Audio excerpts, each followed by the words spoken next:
Hi guys, I will be show you how you can smooth slow-mo on your video in CapCut.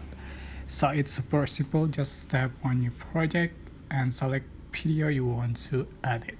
Just click add and I'm going to make it shorter.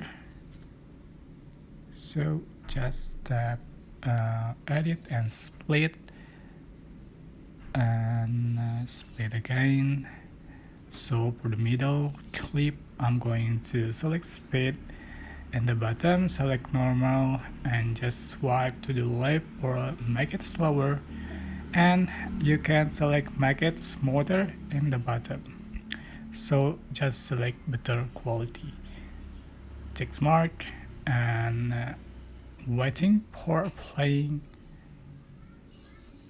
the smooth slow motion. Okay, please wait.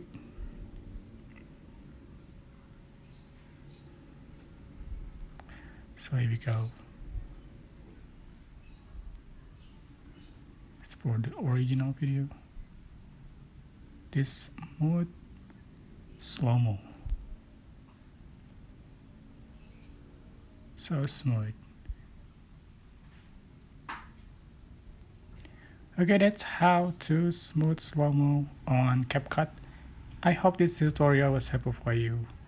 If you have any question, please type in the comment section down below. Thank you so much for watching.